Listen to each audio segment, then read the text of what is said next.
Hello and welcome to the Jayco 28 BHS.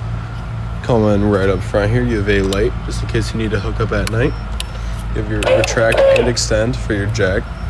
Under this tab here, if this ever electrically goes out, you are able to manually override it right underneath here.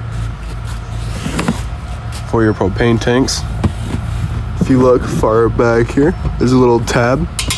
That is whichever way it's pointing is a tank it's reading. So if I push it over to the left, it's reading this tank. If I go ahead and push it to the right, it's reading this tank. Here's going to be your black tank flush, which I'll get to this in just a minute. You have your shower, hot side and cold side, along with the head of the shower inside here. City water connection. This is going to be when you go up to a campground. This is what you're going to put your hose into, and this is going to be your water supply.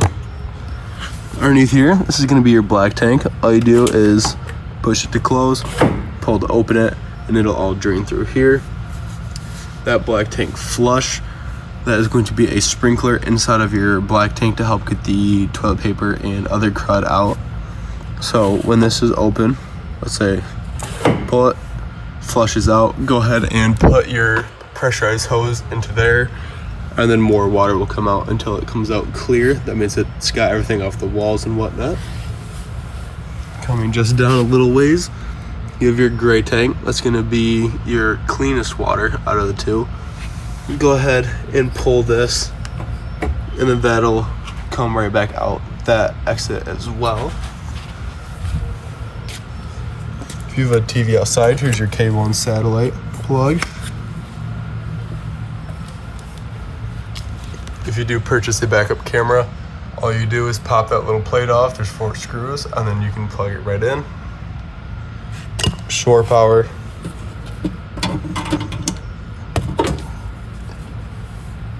This is going to be your water heater. So this is going to be your plug. It's a 1 1/16 socket.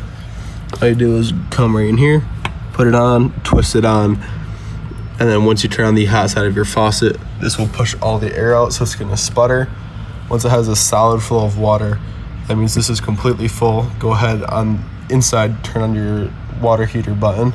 This will start to heat up, and then sure enough, your water will get warm. To empty it, because the water does get stagnant, go ahead, pull the pressure release until it's done hissing. Take this off. All the water will come out of there, and then if this does go back down, go ahead, pull it back up, and then out like that, and then the pressure of the water will come out faster.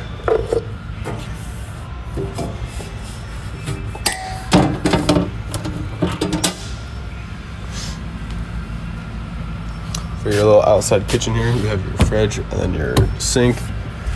Underneath here, you have your low point drains, hot and cold.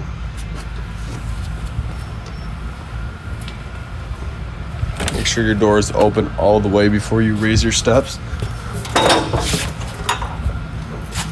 You also want to make sure your door is open because that will clip the side of your truck. So that's just because this is a little bit crooked. Otherwise, it'll dent and scratch all this, and it'll also scratch all that as well. To make sure this is completely out or in, make sure pull it, it'll sink in. Go ahead and shut it back up. To open it, pull, grab the tab here.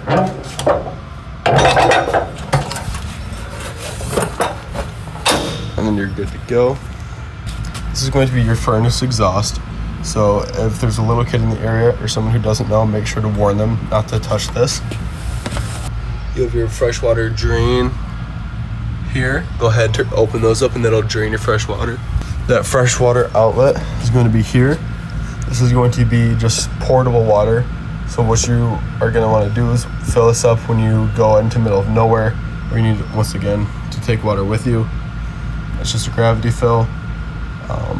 In order to have this water get pumped through your systems, you want to turn on the water pump on the inside. That'll take this water and then end up pushing it through your systems. If you put a TV outside, you have your 110 outlets here, cable and TV or cable satellite. On the top right of your awning, go have that little black tab. That black tab, if you pop that off, that'll be a manual override just in case your awning ever does electrically go out. Coming inside your camper here, you have your buttons. This is that water pump, so that's going to be that fresh water tank. If you want that water through systems, go ahead and turn the water pump on. You have your water heater, both options, gas and electric. So if you turn both of these on, it will get the most heat it can get. This explains and shows how full all of your tanks is along with your battery. So battery, fresh, black, and your grays. Awning in and out. I can't fully extend it, but I'm showing you that it works. With the slide, I'll only put it in a little bit, just so you know what to listen for when it fully extends.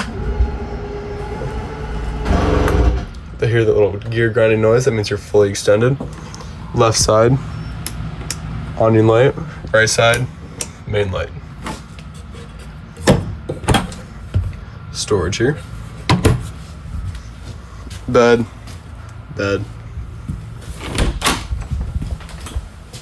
For the toilet, it's going to be a foot flush. So on the right side, all you gotta do flush is press down. What I recommend getting is toilet solution along with RV grade toilet paper. That solution will help break down solids and smells, and that toilet paper will help break down easier so it does not end up clogging your systems. Coming along to your AC and heat here. This is just your thermostat. Go ahead, auto, cool, furnace, and the auto is just gonna be a fan. But then once again, temperature up and down, pretty self-explanatory. Coming to your seats here. Sit down, pull to open, and then when they're open, you can just lean back. It'll extend out pretty far.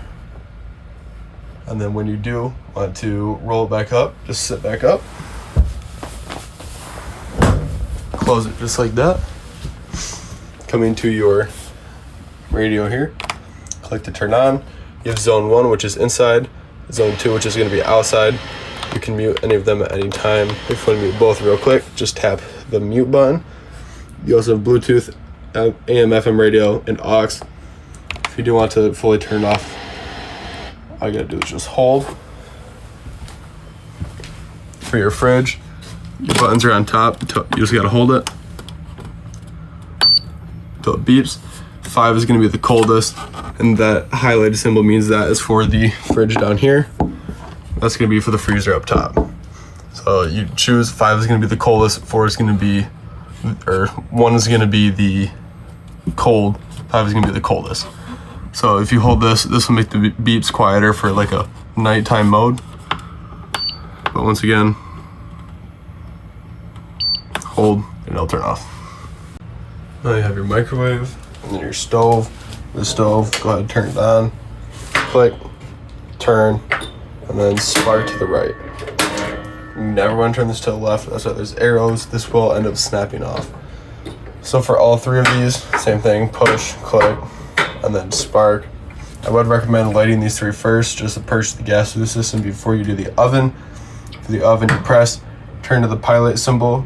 You'll see a tiny little flame appear in the very back of the oven. Once you see that, go ahead and turn to your desired temperature.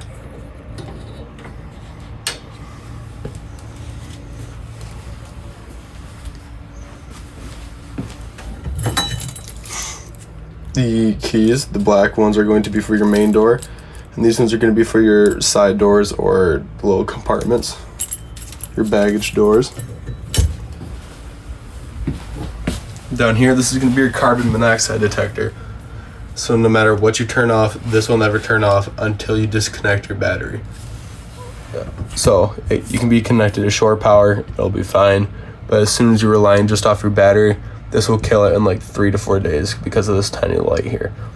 So as a safety feature, even if you have a battery disconnect and you turn that off, this will not turn off as a safety feature. So go ahead, once again, if you're gonna leave it for like 3 to 4 days, go ahead and disconnect it, because disconnect the negative end off of your battery, because this green light will kill it. Underneath the oven here, you have your breakers and fuses. Everything's gonna be labeled just like a house. And then I would recommend bringing extra fuses along just in case. Rather be safe than sorry. Just safety feature. So about this Jayco, all the lights have these little buttons in the middle that you can section them off with. So you can set, this one's not out, this is just, but you are able to section these off. So if you want lights on this side of your camper and not on that, all you have to do, instead of turning the whole light switch off, go ahead, turn this off. Same goes for anything through here. They all have a little switch right in the middle. And if you come to this bed and raise up, it is a little storage compartment here. And you are able to open it right here.